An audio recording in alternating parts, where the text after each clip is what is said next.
दिल्ली में नगर निगम के जो बुलडोजर हैं वो आजकल अतिक्रमण पर चल रहे हैं। जिन भी लोगों ने दिल्ली में सड़कों पर या बाजारों में अतिक्रमण किया हुआ है या जो अवैध घुसपैठिए हैं जो बांग्लादेश से आए हुए हैं, जिन्होंने सरकारी ज़मीनों पर कब्जा करके अपने झोंपड़े बनाए हुए हैं, ऐसे सभी लोगों को जो एमसीडी है वो अब बुलडोजर चलाकर वहाँ से हटाना चाहती है।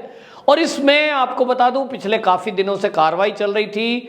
सबसे पहले ये चर्चा में तब आया जब जहांगीरपुरी में दंगा हुआ था और उसके बाद बुलडोजर वहाँ चलकर वहाँ अवैध निर्माण जितना भी था उसको गिरा रहे थे। इसको राजनीतिक और धार्मिक मुद्दा बना दिया गया, जबकि एमसीडी के लिए ये नियमित काम है और पूरे देश में एमसीडी के लिए जो कानून है, बाकायदा ये सुप्रीम कोर्ट की गाइडलाइन है कि बगैर नोटिस दिए एमसीडी किसी भी क्षेत्र में अतिक्रमण को हटा सकती है। और बुलडोजर आजकल की एक मशीन है जिसके जरिए अतिक्रमण को हटाने के लिए आदमी अगर 10 लगेंगे तो कई घंटे लगाएंगे तोड़ने में या हटाने में, बुलडोजर मिनट में कर देता। और इसको लेकर के बाकायदा सुप्रीम कोर्ट ने भी टिप्पणी की थी कि बुलडोजर जो है वो तो एक मशीन है। अब इस मामले को लेकर के जब दिल्ली के शाहीन बाग का नंबर आया तो सभी लिबरल बौखला गए। और ये लिबरल और जितने भी वामपंथी विचारधारा के लोग हैं, इनके साथ साथ कुछ वो लोग जो टुकड़े टुकड़े गैंग में शामिल हैं, शाहीन बाग का नाम आते ही इनके पेट में दर्द हो गया। और आपको बता दें, कम्युनिस्ट पार्टी के कुछ लोग तो सुप्रीम कोर्ट तक में चले गए कि शाहीन बाग में गरीबों के घर ना गिराए जाए। मुद्दा यह है कि इस देश में जो अतिक्रमण है, क्या वो अमीर और गरीब देख करके होगा? क्या अमीर आदमी का अतिक्रमण किया हुआ वो हटाया जाए और गरीब केवल गरीब है इसके कारण से सरकारी भूमि पर कब्जा करके उसको कोई भी निर्माण करने का अधिकार है क्या? देश का कानून ना तो अमीर देखता, ना गरीब देखता, ना हिंदू देखता, ना मुस्लिम देखता। कानून कानून होता है और कानून अपने हिसाब से चलता है और कानून सबको समान रूप से देखता है। देखना चाहिए। लेकिन कुछ लोग इस देश में जब कभी कोई कार्रवाई होती है तो उसमें धर्म ढूंढ लेते हैं, अमीर गरीब ढूंढ लेते हैं।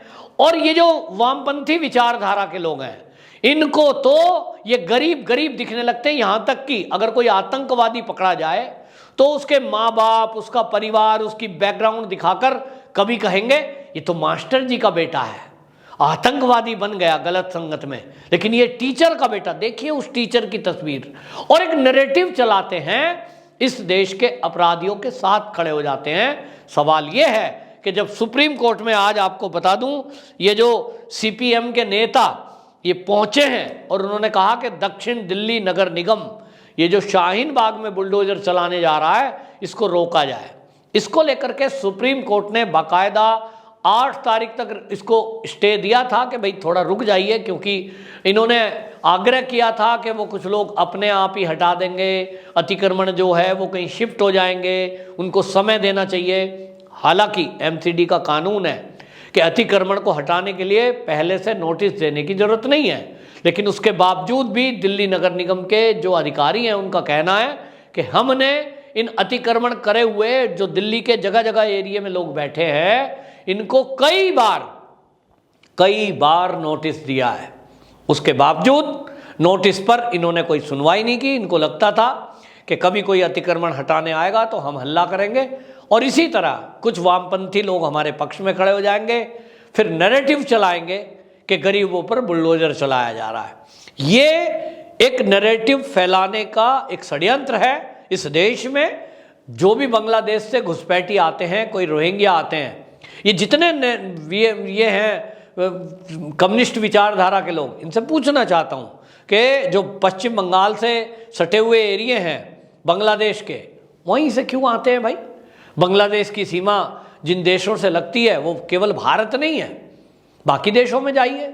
म्यांमार की सीमा जो है वो पाकिस्तान से लगती है, रोहिंग्या पाकिस्तान क्यों नहीं जाते हैं? ये सवाल हमेशा उठता है। क्यों? क्योंकि उन देशों में उनका कोई मददगार नहीं है। वहाँ की कोर्ट, वहाँ की सरकार कभी भी अवैध घुसपैठियों को संरक्षण नहीं देती। भारत में अजीब तरह के न्यायपालिका के लोग हैं जो भारत के अंदर उनकी पैरवी करने को खड़े हो जाएंगे, ऐसे वकील यहां हैं। और भारत के अंदर मानवता के नाम पर, मानव अधिकारों के नाम पर हमेशा इस तरह का काम होता है कि अगर घुसपैठ करके कोई आया है उसको कहेंगे ये तो गरीब है, ये तो देखिए बच्चे छोटे हैं, अब इनका क्या करें। भाई इस देश में कोई कानून है कि नहीं है? मैं अगर यहां से अमेरिका जाना चाहूं बिना पासपोर्ट बिना वीजा, मैं नहीं जा पाऊंगा। और अगर जबरदस्ती घुस जाऊं तो मुझे कोई नहीं कहेगा कि एक गरीब आया है चलो भाई रहने देते हैं ना, जेल में डाल देंगे। लेकिन भारत के अंदर जेल में डालने नहीं देंगे, ये कहेंगे साहब गरीब है इनको ऐसे रहने दीजिए, फैसिलिटी कर रहे हैं। हमने देखा था जो सिख फॉर जस्टिस नाम की संस्था है, अफगानिस्तान बांग्लादेश से आए हुए लोगों को वो तो लंगर चला रहे थे। आज पता लग रहा है कि वो जो संस्था है उसका संबंध कहीं ना कहीं खालिस्तानी लोगों से है। तो आज उनके ऊपर कुछ कार्रवाई हो रही है। लेकिन इस तरह की जो विचारधारा है ये बहुत गलत है। अब बहरहाल सुप्रीम कोर्ट ने ये तय कर दिया कि अतिक्रमण हटाना ये नगर निगम का काम है और इसको रोका नहीं जाएगा, पुलिस बल उसको प्रोवाइड किया जाएगा। और आपको यहां यह भी बताता चलूं कि दिल्ली में अकेला शाहीन बाग या जहांगीरपुरी ऐसा एरिया नहीं है जहां ये नगर निगम अतिक्रमण हटा रहा है। उसका एक शेड्यूल है जो उसने कोर्ट को दिया है, सुप्रीम कोर्ट को भी बताया कि हमने यहाँ पहले नोटिस दे चुके हैं कई बार, और अभी जो शेड्यूल है वो उन्होंने बताया कि 9 मई को खाली शाहीन बाग नहीं जसोला में भी अतिक्रमण हटाया जाएगा, 10 मई को न्यू फ्रेंड्स कॉलोनी, 11 मई को लोधी कॉलोनी, 12 मई को धीर सैन मार्ग और कालकाजी मंदिर मार्ग। इस तरह के उन्होंने शेड्यूल दिए हैं 13 तारीख तक। और उन्होंने बताया कि जो लोग नगर निगम पर ये आरोप लगा रहे हैं कि ये विशेष धर्म को टारगेट किया जा रहा है, ये बहुत ही शर्मनाक है और ये बहुत ही गलत बात है कि इसको धार्मिक एंगल दिया जा रहा है। जबकि अतिक्रमण हटाने के लिए हम सब जो है ये पूरे दिल्ली में अभियान चला रहे हैं। हालांकि 20 अप्रैल को जो दिल्ली प्रदेश के बीजेपी के अध्यक्ष हैं आदेश गुप्ता, उन्होंने एक पत्र लिखा था और उस पत्र में नगर निगम के जितने भी मेयर हैं उन सबको कहा था कि आपके क्षेत्रों में जहां भी रोहिंग्या और बांग्लादेशी और सरकारी जमीनों पर कब्जा किए हुए अवैध लोग हैं उस सब को हटाया जाए। इस चिट्ठी में ये नहीं कहा था कि हिंदू को रहने दिया जाए, मुस्लिम का हटाया जाए, लेकिन इसको फिर भी कुछ नेताओं ने धार्मिक एंगल देने की कोशिश की। ये बहुत गलत है कि हमारे देश में और देश की राजधानी में यदि रोहिंग्या रहते हैं, और हमने देखा है कि जहांगीरपुरी का जो दंगा हुआ उसकी रिपोर्ट आई है, उन्हीं लोगों ने पथराव किया, भाग लिया, कांच की बोतलें गेरी, यहां तक कि पेट्रोल बम चलाए। किन्होंने? ये रोहिंग्या और बांग्लादेशियों ने। कबाड़ी का काम करते हैं, कबाड़ी की बोतलें इकट्ठी करी कांच की इन्होंने और छतों पर रख दी। हमने देखा कि जब जहांगीरपुरी में बुलडोजर चला तो एक ही पान की दुकान की छत पे सैकड़ों कांच की बोतलें मिली बियर की। क्यों रखी थी भाई?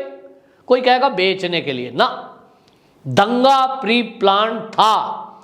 जहांगीरपुरी का दंगा, हनुमान जन्मोत्सव पर हमला करना, ये प्री प्लान था। ये दिल्ली पुलिस की जो रिपोर्ट आई है उसमें बाकायदा खुलासा हुआ है, कोर्ट के सामने रखा गया है कि जो मास्टरमाइंड पकड़ा वो बाकायदा पहले पैसे जुटाए गए, फंडिंग हुई और उस फंडिंग में बाहरों से, विदेश से भी पैसा आया कि आपको हनुमान जन्मोत्सव पर हमला करना है। इससे क्या होगा? देश का माहौल खराब होगा। उससे क्या होगा? मोदी बदनाम होगा। और इसलिए टारगेट किया गया दिल्ली। यूं तो रामनवमी के दिन हनुमान जन्मोत्सव पर भारत के कई राज्यों में दंगा करने की कोशिश हुई, जिसमें मध्य प्रदेश में हमने देखा बड़े संख्या में दंगाई पकड़े भी गए, दंगा हुआ। इसी तरह राजस्थान में वहां भी दंगा हुआ। कोशिश है कुछ लोगों की, और इस देश के लोगों को समझना चाहिए ये भारत में नहीं होना चाहिए, ये दुनिया के किसी भी कोने में नहीं होना चाहिए। सब शांति और अमन से रहे, ये सब चाहते हैं, लेकिन कुछ मुट्ठी भर लोग वो नहीं चाहते कि भारत तरक्की करे। क्यों? क्योंकि आज दुनिया में कोविड के टाइम में जब कोरोना आया दुनिया के कई देश तबाह हो गए, लेकिन भारत एक ऐसा देश था जो लगातार अपने पैरों पर खड़ा होकर आगे बढ़ रहा था। मोदी जी के तत्वाधान में देश आगे बढ़ा तो सबसे ज़्यादा दिक्कत हमारे दुश्मन चीन को हुई, और चीन नहीं चाहता कि भारत में अमन शांति हो, और इसलिए उन्होंने कुछ अपने एजेंटों के जरिए ये कोशिश की कि भारत में कुछ डिस्टरबेंस पैदा की जाए। यहाँ भारत के लोगों को समझने की आवश्यकता है कि यहाँ अगर ईद है तो ईद पर भी हम सब लोग शांति से अपनी ईद लोगों को मनाने दें, और अगर ये सब हो रहा है तो इसमें मिलकर शामिल हो। अब से पहले ऐसे ही होता रहा है। और अगर रामनवमी है तो रामनवमी को भी अगर कोई जुलूस निकालता है, जय श्री राम के नारे लगाता है, इससे क्या दिक्कत हो सकती है? हम सब एक ही भारत माता के बच्चे हैं। इस विचारधारा से हम सब एक परिवार हैं, ये विचार करते हुए रहना चाहिए। लेकिन कुछ ओवैसी जैसे नेता, कुछ कट्टरपंथी सोच के धार्मिक नेता ये नहीं चाहते कि इस तरह से भाईचारा बढ़े, क्योंकि देश तभी तरक्की करेगा जब एक मुट्ठी होगी और एक शक्ति होगी, हम सब मिलजुल कर रहेंगे। तो ये फिलहाल मैं कह सकता हूँ कि सुप्रीम कोर्ट ने शाहीन बाग के लिए जो स्टे देने से मना किया है, शाहीन बाग में जो अतिक्रमणकारी हैं उनके ऊपर बुलडोजर चलना तय है। ये न्यायपालिका और हमारे देश के लिए स्वच्छता और सुंदरता के लिए भी जरूरी है। और ये कानून है कि इस देश में किसी को भी, हमारे देश की कोई भी अतिक्रमण करने की किसी को अनुमति नहीं है। सरकारी जमीनों पर कब्जा करने की अनुमति बिल्कुल नहीं होनी चाहिए।